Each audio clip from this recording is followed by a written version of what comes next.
साथ में अखबार की कटिंग है। वीडियो रोककर आप इसको पढ़ सकते हैं। ये तमिलनाडु की घटना है।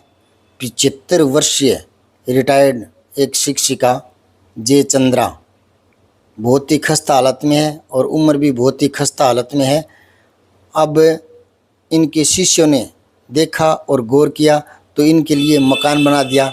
एक तरह से गुरु दक्षिणा प्रदान कर दी। गुरु दक्षिणा भारतीय संस्कृति की एक पुरानी परंपरा रही है, तो उसी को निभाया है।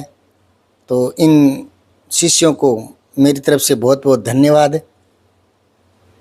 सुकून मिलता है ऐसी खबरें पढ़ करके, जान करके। ये शिक्षिका एक प्राइवेट स्कूल की शिक्षिका थी और क्या कुछ मिलता होगा और क्या कुछ कमाया होगा। बहुत ही खस्ता हालत में थी। माता पिता की देहांत के बाद और पति के देहांत के बाद अपनों के न रहने के कारण अकेले ये गुजर बसर कर रही थी। रहने को छाया तक नहीं थी, घर तक नहीं था।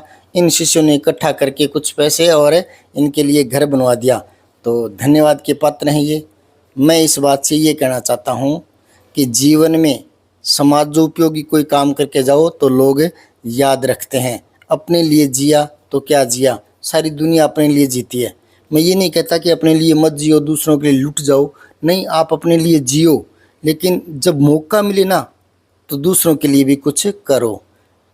दूसरों के लिए जो करते हैं ना, उसमें हमें दुआएं मिलती है, आशीर्वाद मिलते हैं और वो दुआएं ज़िंदगी में काम आती है। बद्दुआ कभी भी काम नहीं आती। बद्दुआ हमारे बनते बनते काम को बिगाड़ देती है। इसलिए अगर ज़िंदगी में कुछ हासिल करना है, कुछ कमाना है, तो पैसे नहीं, दुआएं कमा के दिखाओ, वही साथ चलेगी। ये ज़िंदगी निसार है।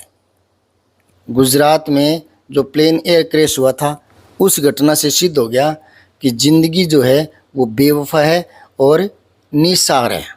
जीवन का कोई भरोसा नहीं। हमारे बुजुर्ग कहते थे कि एक कदम रखते हैं दूसरे की आस नहीं। वो बात अब 100% सही हो रही है। बैठे बैठे आदमी मरता जा रहा है। अब आप सोचो टेंशन में होगा? नहीं, शादी में नाचते नाचते मृत्यु को प्राप्त हो रहे हैं। तो ज़िंदगी यहाँ तक पहुँच गई। एक ज़माना था जब बचपन, युवा, प्रौढ़ अवस्था और बुढ़ापा आते आते जीवन खत्म होता था और पता लगता था कि अब ये मृत्यु के नज़दीक है। लेकिन आजकल कोई कह ही नहीं सकता, हट्टा कट्टा व्यक्ति मृत्यु के का शिकार हो रहा है।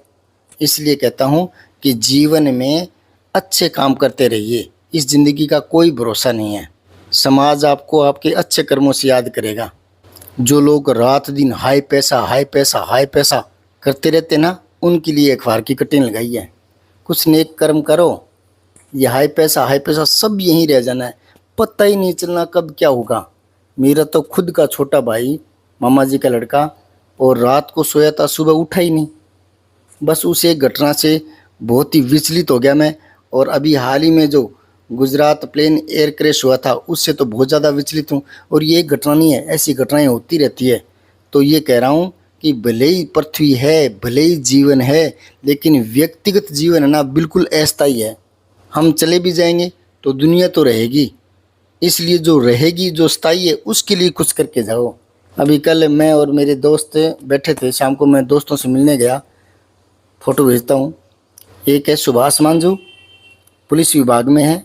भले ही पुलिस विभाग चर्चाओं वाला विभाग है, पर जिनके चालान करते हैं वो तो गाली निकालते रहते हैं, पर फिर भी पुलिस विभाग में होते हुए भी और बेदाग नौकरी कर रहे हैं और बिना किसी स्वार्थ के और दूसरों के लिए काम करने के लिए तत्पर रहते हैं। और ऐसे उदाहरण बताते हैं और मुझे कहते हैं कि यार, इसी तरह की विचारधारा के दोस्तों को इकट्ठा करो, अपना एक ग्रुप बनाओ जिसमें ऐसे लोगों को बढ़ाओ।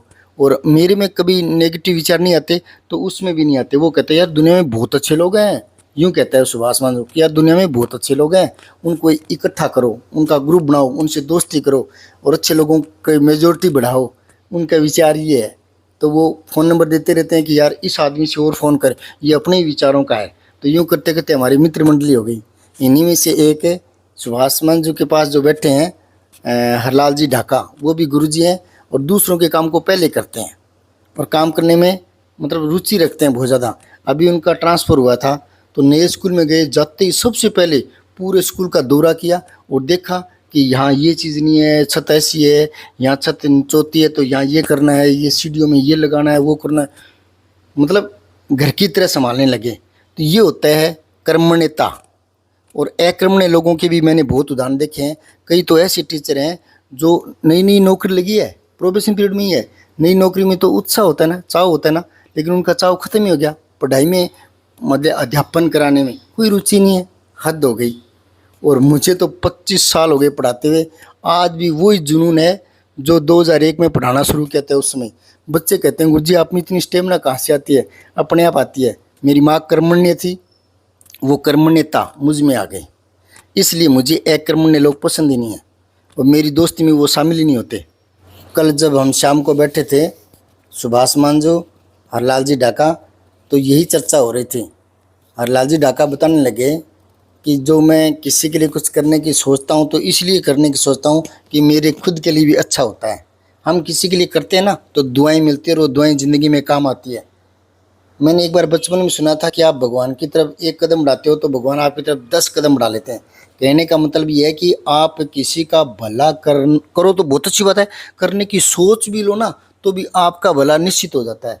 तो मन को निर्मल और स्वच्छ रखो और अच्छी भावनाओं से भर लो मन को। भला किसी का कर ना सको तो बुरा किसी का मत करना, मतलब बुरा तो करने की सोचो ही मत, बिल्कुल मत सोचो। भावनाओं के अनुसार ही फल मिलता है और नेक भावनाओं वाले ही मेरी मित्र मंडली में शामिल है।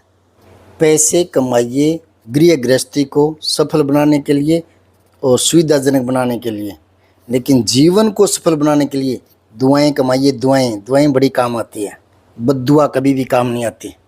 किसी का काम बिगाड़ने की मत सोचिए, किसी का काम बनाने की सोचिए।